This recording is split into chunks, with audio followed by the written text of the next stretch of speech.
नमस्कार एंड जय हिंद मेरे प्यारे दोस्तों। डोनाल्ड ट्रंप ने पब्लिकली एक बार कहा था कि मोदी साहब जो हैं वो उनके बहुत घने मित्र हैं।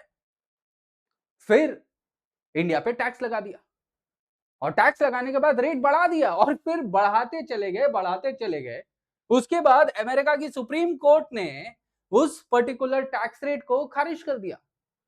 फिर डोनाल्ड ट्रंप को गुस्सा आया, उन्होंने एक नया वापस से कानून ला दिया और इंडिया पे वापस से टैक्स रेट लगा दिया।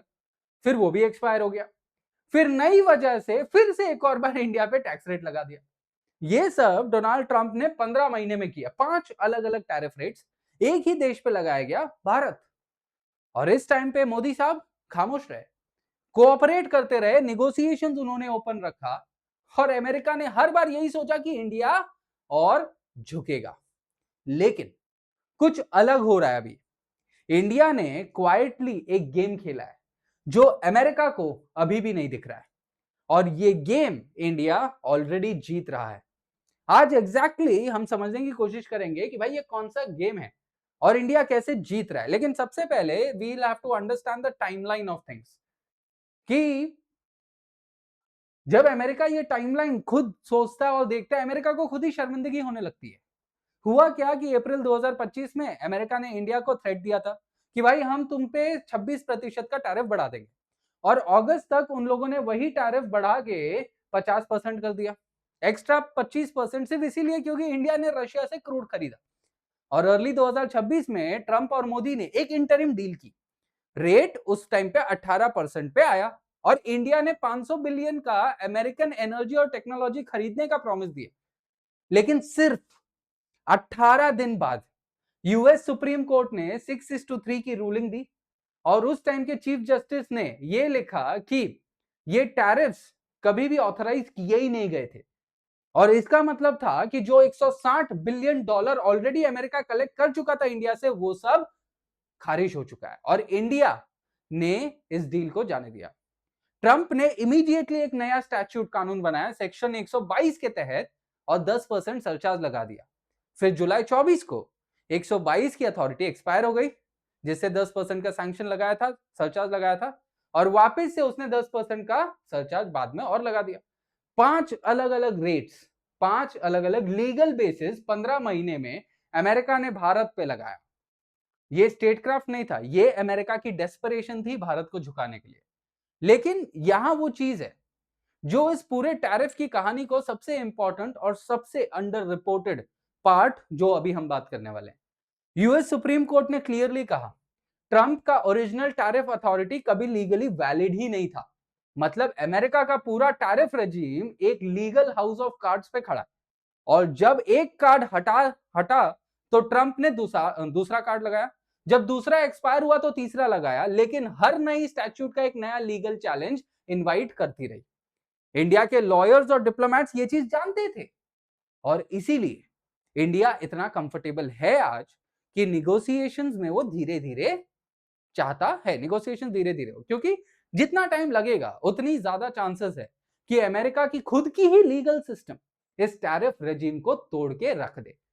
लेकिन ये सिर्फ लीगल इनकंसिस्टेंसी नहीं है, एक और इनकंसिस्टेंसी है जो इंडिया को और ज्यादा चुभती है। चाइना कंपेरेबल वॉल्यूम्स में रशिया से कई ज्यादा तेल खरीदता है, उसके ऊपर कोई टैरिफ नहीं लगाए जाते, निगोसिएशंस की जाती है। इंडिया जब भी रशिया से तेल खरीदता है 50% का टैरिफ लगाया जाता है, लेजिस्लेटिव प्रेशर डाला जाता है, ग्राहम एक्ट लगाया जाता है। आर्टिकल में एक्सप्लिसिटली लिखा है India the more cooperative partner has been more frequently punished. क्यों ये डबल स्टैंडर्ड्स क्यों?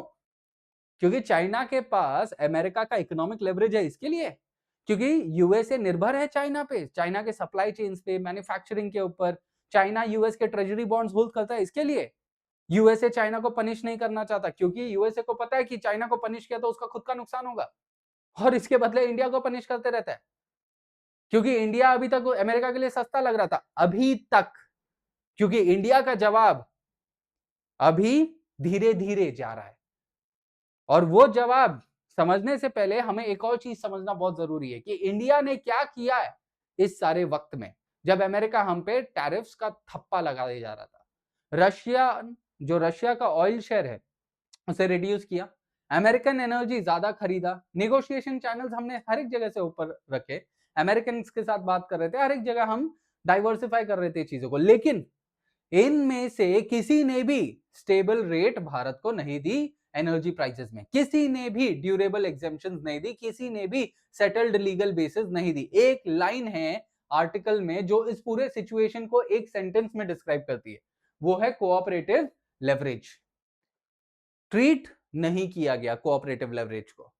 इंडिया ने ये लेसन नोट कर लिया था और अब निगोशिएट कर रहा है, लेकिन ज्यादा जल्दी इंडिया को इतना जल्दी में नहीं है, इंडिया आराम आराम से कर रहा है, क्योंकि इंडिया अपना लेवरेज अमेरिका पे बनाना चाहता है। और फिर एक और इंसिडेंट होता है जो इस डबल स्टैंडर्ड को और ज्यादा एक्सपोज करती है, मतलब अमेरिका का। दैट इज, एक व्यक्ति है, अमेरिकन सेनेटर है, जिनका नाम होता है लिंडजी ग्रैहम। अमेरिका के पावरफुल रिपब्लिकन सेनेटर हैं और इनका कुछ वक्त पहले फ्यूनरल हुआ वॉशिंगटन नेशनल कैथेड्रल में। यूएस फ्यूनरल के मोर्नर्स में थे उस टाइम पे यूक्रेन के प्रेसिडेंट जेलेंस्की साहब और इजराइल के प्रेसिडेंट पीएम नेतन्याहू, दोनों को अमेरिका का फुल डिप्लोमेटिक सपोर्ट मिला। और उस फ्यूनरल के बाद यूएस सेनेट ने वोट किया 86:12 ग्राहम की लेजिस्लेशन को एडवांस करने के लिए, जिसमें 15 यूरोपियन कंट्रीज को एग्जेम्प्ट रखा गया था रशिया का गैस खरीदने के बावजूद, और इंडिया को एक्सप्लिसिटली टारगेट किया गया रशियन ऑयल खरीदने के वजह से। मतलब डबल स्टैंडर्ड्स। यूरोप गैस खरीदती है एक दूसरी कैटेगरी, इंडिया गैस खरीदती है तो दूसरी कैटेगरी, जो कि दोनों भी गैस खरीद रहे हैं, लेकिन टैक्स सिर्फ इंडिया पे, मैक्सिमम प्रेशर इंडिया पे बनाया गया। आर्टिकल में लिखा है जो लीडर्स इलेक्शन पोस्टपोन करते हैं उन्हें डिप्लोमेटिक लैटिट्यूड मिलती है, और दुनिया की सबसे बड़ी डेमोक्रेसी जो है उसके ऊपर टैरिफ्स लगाए जाते हैं। और ये चीज इंडिया ने नोट किया कि किस तरीके से डबल स्टैंडर्ड्स किया जा रहा है अमेरिका द्वारा, और वही कोर रीजन है इंडिया एक्चुअली अब ज्यादा बॉदर्ड नहीं है। और ये हम सिर्फ हवाबाजी नहीं कर रहे हैं, हम नंबर्स में बात कर रहे हैं। India UK free trade agreement हुआ, ठीक है, डेकेड्स का निगोशिएशन इंडिया और ईयू के बीच में खत्म हुआ, और ऐसा एक्सपेक्टेड है कि अगले साल तक वो किक इन हो जाएगा।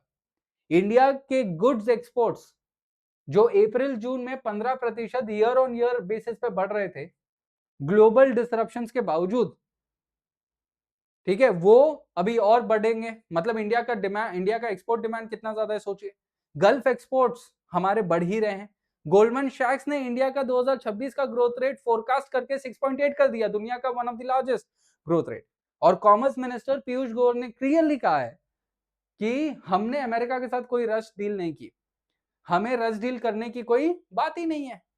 जब तक डील हमारे टर्म्स में नहीं होगी हम क्यों करेंगे, क्योंकि हमारा इकोनॉमी स्ट्रांग है, हमारे पास अल्टरनेटिव्स एग्जिस्ट करते हैं, हमारे पास लीगल ग्राउंड्स एग्जिस्ट करते हैं, और हम अमेरिका के दबाव में नहीं आने वाले। निगोशिएट करने की जरूरत ही हमें नहीं पड़ती, हम वेट कर रहे हैं कब अमेरिका खुद ही वो सब चीजें बदल देगा।